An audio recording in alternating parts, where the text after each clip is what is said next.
السلام علیکم ورحمۃ اللہ وبرکاتہ۔ سامعین کرام، آج ہم ایک ایسی حدیث سنانے جا رہے ہیں جو ہمارے معاشرے کی مکمل عکاسی کرتی ہے، ہمارے معاشرے کے لیے ایک آئینے کی حیثیت رکھتی ہے۔ چلیے ہم دیکھتے ہیں کہ حدیث کیا ہے۔ وعن انس بن مالک رضی اللہ تعالی عنہ قال قال رسول اللہ صلی اللہ علیہ وسلم ان من الناس مفاتيحا للخير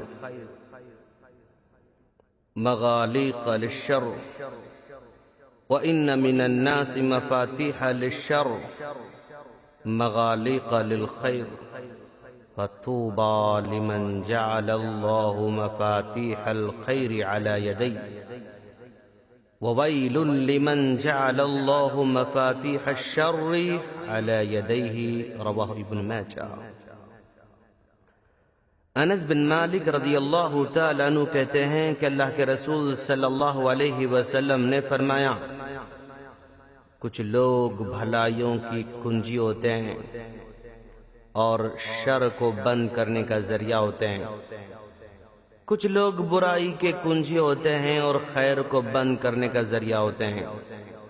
اس آدمی کے لیے خوشخبری ہو جس کو اللہ نے خیر کی کنجی بنا رکھا ہے، اور تباہی ہے، بربادی ہے، خرابی ہے اس آدمی کے لیے جس کے ہاتھوں سے صرف برائیاں جنم لیتی ہیں، کہ ابن ماجہ کی روایت ہے۔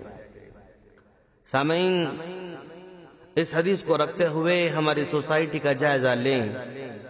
ہمارے معاشرے میں ایسے بہت سارے لوگ ہیں جن سے الحمدللہ بھلائیاں پھیلتی رہتی ہیں، جن سے لوگ فائدہ اٹھاتے ہیں، ان کے علم سے، ان کے اخلاق سے، ان کے تجربات سے، ان کے ہنر سے، ان کی طاقت سے، ان کے رسوخات سے، ان کے مال سے، ان کے دوستی سے، ان کے میل جول سے، الغرض وہ بھلائی کا سر و چشمہ ہوتے ہیں۔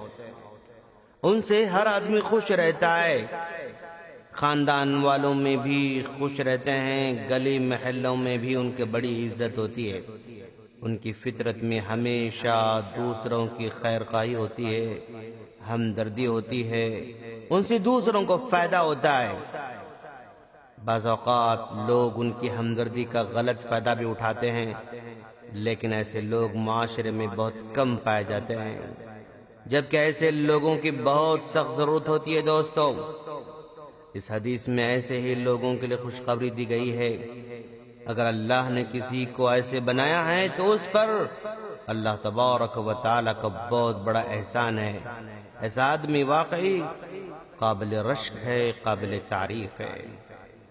ان کے مقابلے میں بہت سارے لوگ ایسے ہیں جو ہمیشہ بھلائی میں رکاوٹ بننے والے ہوتے ہیں، جن سے خیر کی کوئی امید نہیں کی جا سکتی ہے، جن کا دل چھوٹا، جن کا دماغ چھوٹا، جن کی زبان چھوٹی، اور اگر ان کی ذات سے کسی کو فائدہ ہو سکتا ہے تو فائدہ پہنچانے کے بجائے کنارہ کشی اختیار کرتے ہیں، بلکہ دوسروں کو اس سے بے خبر ہی رکھتے ہیں، فائدہ پہنچانے کے بجائے الٹا نقصان پہنچانے کی کوشش کرتے ہیں۔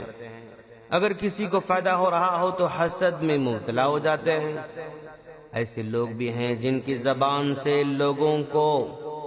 لوگوں کے دلوں کو بس کچوکے لگتے ہیں، کچوکے دوست، جن کی زبانوں سے لوگوں کے صرف دل دکھتے ہیں، دل رشتے ٹوٹ جاتے ہیں، دوستیاں ٹوٹ جاتی ہیں، تعلقات میں کھٹاس آتی ہے، جن کے رویے سے خاندان میں، گلی محلے میں لوگ تنگ آ جاتے ہیں۔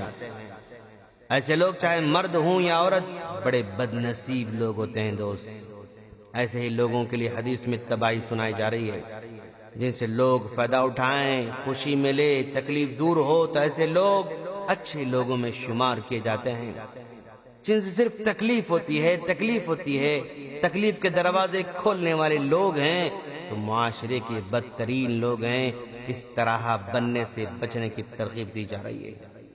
اگر کوئی چاہتا ہے کہ بھلائی کی کنجی بنے تو اس کو چند باتوں کا خیال رکھنا ہوگا۔ سب سے پہلے اپنے اندر اخلاص پیدا کرنا ہوگا۔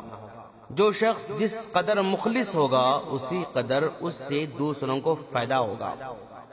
ایسا ہو ہی نہیں سکتا کہ کوئی مخلص ہو اور پھر بھی اس سے دوسروں کو تکلیف ہو، نہیں، ایسا نہیں ہو سکتا ہے۔ آدمی کو کثرت سے دعائیں کرتے رہنا چاہیے، کیونکہ جو کثرت سے دعائیں کرتا رہتا ہے نا وہ ہمیشہ خیر خواہی کرنے میں آگے آگے رہتا ہے۔ شرعی علم کو حاصل کرنے میں حرص رکھنا ہوگا، کیونکہ جو حقیقی معنوں میں شریعت جانتا ہے وہ ہمیشہ خیر کو عام کرتا ہے، ہر اچھے کام میں بڑھ چڑھ کر حصہ لیتا ہے۔ اسلام میں فرائض کی پابندی کرنے والا بھی ہمیشہ خیر خواہی کرتا ہے، لہذا فرائض کی پابندی انسان کو بھلائی کو پھیلانے والا بنا دیتے ہیں۔ پیارے نبی صلی اللہ علیہ وسلم کے اخلاق کو اپنانے والا بھی اچھے کاموں کا انجام دینے والا بنتا ہے۔ اچھے لوگوں کی دوستی رکھنے والا بھی بھلائی کا دروازہ ہوتا ہے۔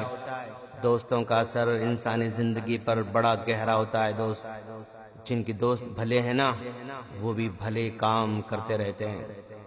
آدمی کو شہد کی مکھی کی طرح بن کر رہنا چاہیے، جو ہمیشہ خوشبودار پھولوں پر بیٹھتی ہے اور لوگوں کو خوشبودار شہد دیتی رہتی ہے۔